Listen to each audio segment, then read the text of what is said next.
اعوذ باللہ السمیع العلیم من الشیطان الرجیم بسم اللہ الرحمن الرحیم۔ سورۃ التحریم 66ویں سورت ہے۔ آیات 12 پیراگراف 4۔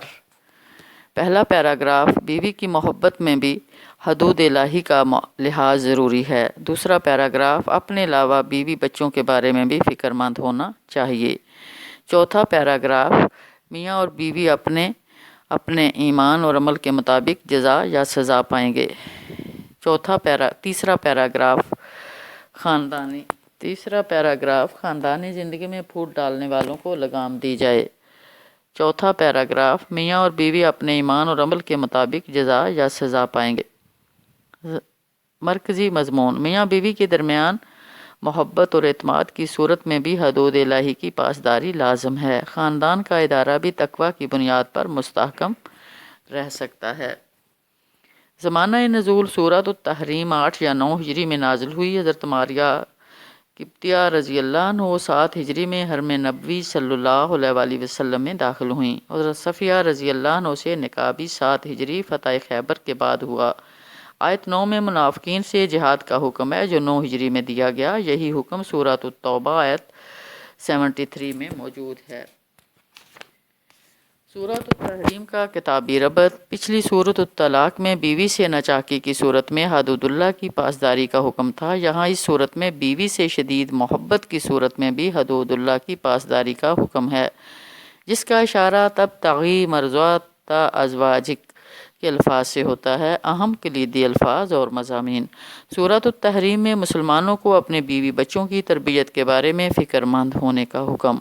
قوا انفسکم واہلیکم نارا کے الفاظ سے فکر آخرت اور عذاب دوزخ کے تصور سے مسلمانوں کو اپنی ذات اور اپنے زیر کفالت افراد کے بارے میں متفکر ہونے کی ہدایت دی گئی ہے۔ سورۃ التحریم میں مسلمانوں کو خالص توبہ کرنے کی ہدایت۔ توبہ النصوح سے مراد ریاکاری سے پاک خالص توبہ ہے۔ پچھلے گناہوں پر احساس ندامت ہو، اللہ سے مغفرت کی درخواست ہو، آئندہ اعادہ نہ کرنے کا عزم ہو اور جس کا حق مارا ہے اس کا حق واپس کر کے نقصان کی تلافی کی جائے۔ سورۃ التحریم کا نظم جلی: سورۃ التحریم 4 پیراگرافوں پر مشتمل ہے۔ آیات 1 تا 5۔ پہلے پیراگراف میں بیوی سے شدید محبت کی صورت میں بھی حدود اللہ کا لحاظ رکھنے کی ہدایت۔ بیویوں کی محبت میں اللہ کی حلال کردہ چیز کو نہ کھانے کی قسم کھانے اور حلال کو حرام کرنے کی ممانعت کی گئی۔ خود رسول اللہ صلی اللہ علیہ وآلہ وسلم کی حلال چیز کے حرام کر لینے پر گرفت۔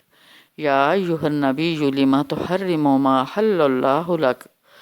آیت 1 المائدہ آیت 89 کے مطابق قسموں کا کفارہ ادا کیا جانا چاہیے۔ آیت 2 ازواج مطہرات کے بعض معاملات کی اصلاح کے سلسلے میں یہ ہدایات دی گئیں۔ آیات 3 تا 5۔ آیات 6 تا 8 دوسرے پیراگراف میں مسلمانوں کو ہدایت ہے کہ انہیں اپنے علاوہ بیوی بچوں کے بارے میں بھی فکر مند ہونا چاہیے۔ خوف دوزخ اختیار کرنے اور بیوی بچوں میں خوف آخرت پیدا کرنے کی ہدایت کی گئی۔ قوا انفسکم واہلیکم نارا، اپنے آپ کو اور اپنے گھر والوں کو دوزخ کی آگ سے بچاؤ۔ توبہ النصوح، خالص توبہ کرنے کا حکم دیا گیا۔